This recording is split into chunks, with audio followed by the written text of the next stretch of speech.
So I've been using the iPhone 17 Pro Max for about 2 months now. I ended up getting this phone on launch day in this silver color, of course, and I have a lot of things to say about this device. And I think it's around the time where people are considering picking up a new iPhone. I mean, it's the holidays, so if that is something that you are looking into, hopefully this video helps you guys out. I'll be as honest as possible during these last 2 months. There's a lot of things I like about this phone, but also a couple things I dislike, which I'll be getting into in today's video. And I also wanted to say, I mean, I've been using a lot of accessories too, so I'll talk about which ones have worked best for me.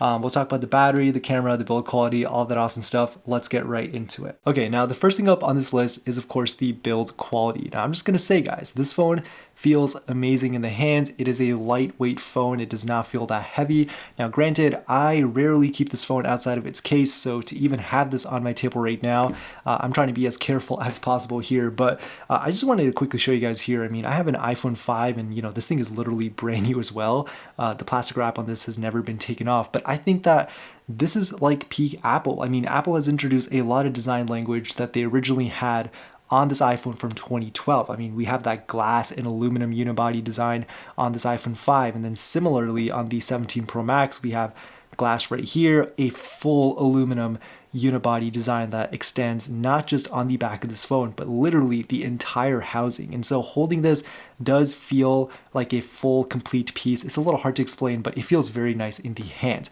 And when I pop this into my tech woven case right here, again, it feels very light. It does not feel bulky. I love the way that this feels. I'll go into more detail about the case towards the end of this video. Now, I also wanted to mention when I originally unboxed this phone 2 months ago, it did have a defect on the camera. It's a little hard to see. It's at around the 2 o'clock mark on the 48 megapixel fusion camera right there. That's the standard camera.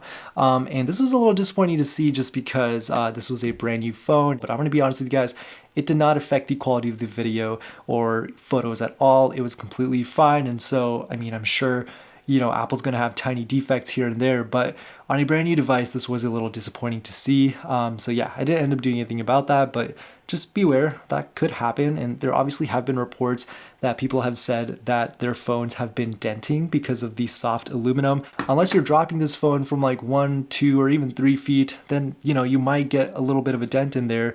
But I've kept this phone in its case. I've maybe dropped it once on carpet and it's been perfectly fine. Now, next up on this list is the camera. So right off the bat, this phone has an incredible camera. It has 48 megapixels across all 3 lenses here, and I've been using this to mostly take some photos. I took this device with me to New York when I recently went a couple weeks ago, and take a look at some of these photos that I took. I'll have the lens on the screen as well, and you can see that these daylight photos just performed very, very well under just regular lighting conditions. These photos have also not been edited, and I also have a photo here that I took at nighttime. This was at ASU campus, which is pretty cool to see. I mean, this photo is very detailed. It's focusing on that Kia, and for a nighttime photo at 4x, this lens is doing a very good job. Now, I did want to reiterate that this lens right here, this is the telephoto lens.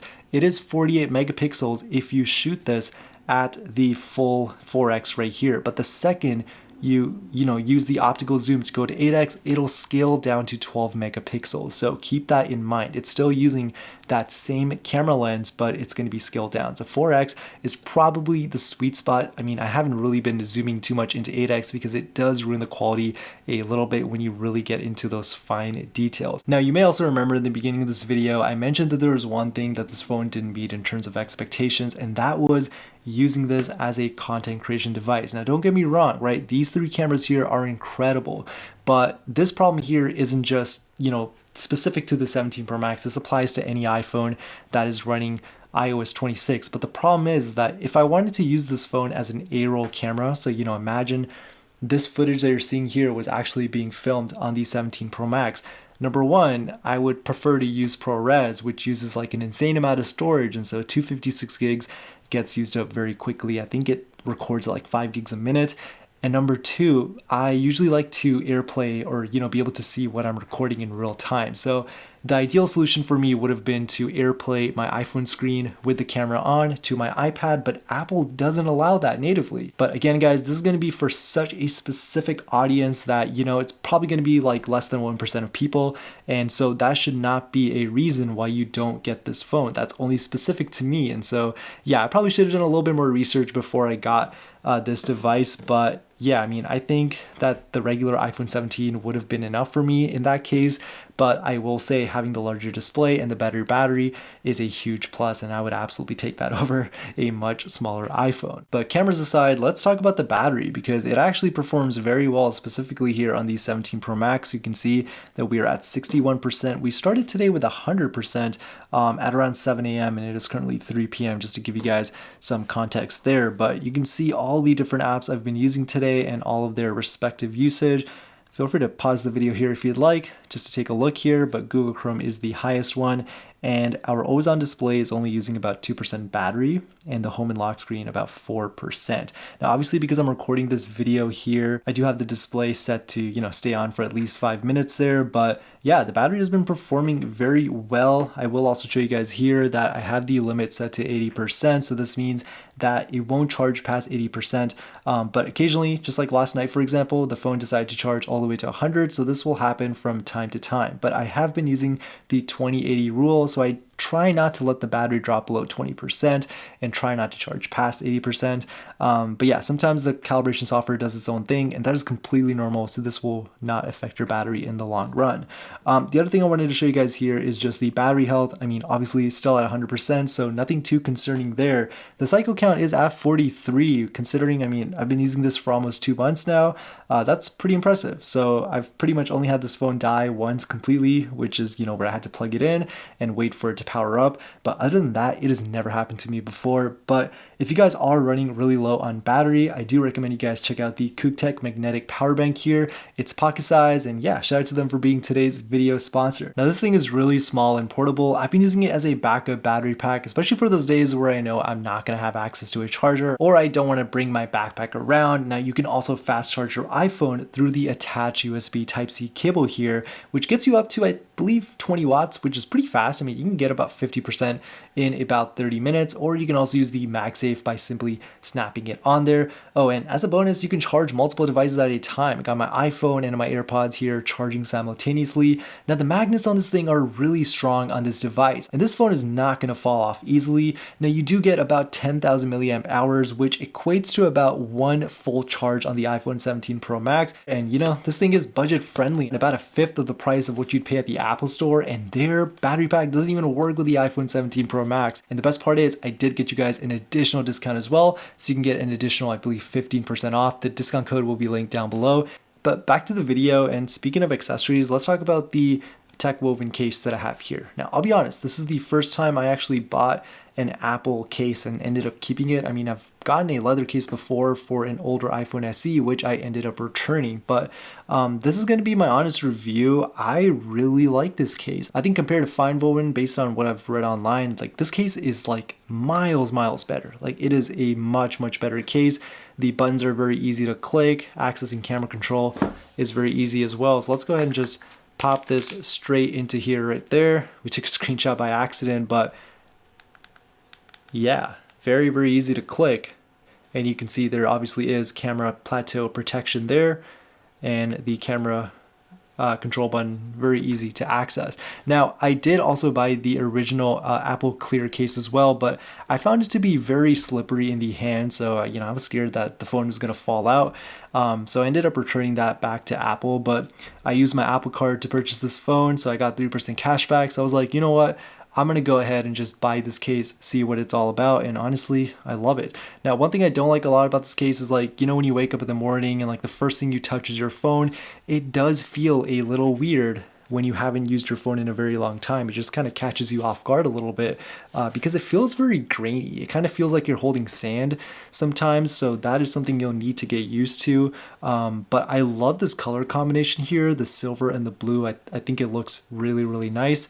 In terms of cleaning this, because this is the only case I've been using on this phone, it's probably going to get pretty filthy, I'm not going to lie. Phones get very dirty. Even if you can't visibly see the dirt, it is still in there. So I've been using isopropyl alcohol, 99%, dilute that with a bit of water just to kind of clean off the entire back area here as well as the sides. I let it dry for like 30 minutes and I usually also use that solution to clean the back and the front of this device. I wouldn't natively use that on top of the screen itself. I think that might be too strong of a solution, but I think Apple does have, you know, instructions online, so I'll link those down below if you guys are interested. But it is a very expensive case. I would not buy another color because 60 bucks is an insane amount of money to pay, especially when you're spending so much money on this phone.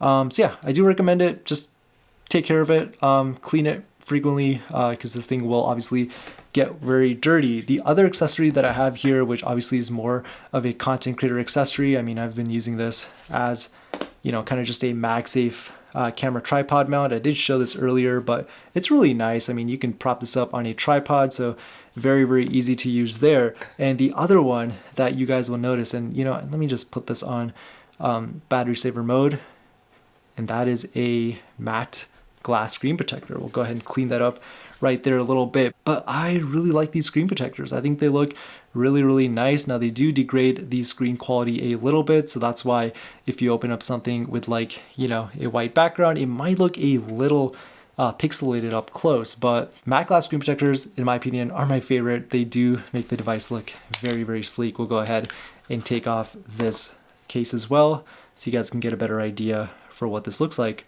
under certain lighting conditions. And I do apologize, guys, this phone has a lot of fingerprints there, but take a look at that. It's very, very clean.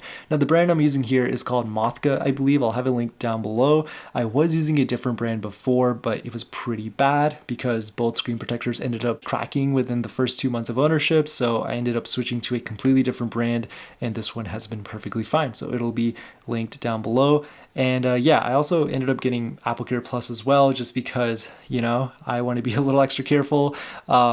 I think that if anything does happen to this device, you know, it's just the assurance that I am covered. The other apps, I mean, I've been using on a day-to-day basis on this specific device. I mean, because this is my personal iPhone, I have all my personal apps on here, all my social media apps. And the other app I love to use here, of course, is Lightroom. This is great for when you're on the go, you want to edit some photos. I do pay a monthly subscription, I think $10 a month, which gives me access to Lightroom as well as Photoshop. These are actually some very old photos from back, I think, when I used to live in Canada. So huge throwback there, but yeah, love using this app. You probably have seen these photos before.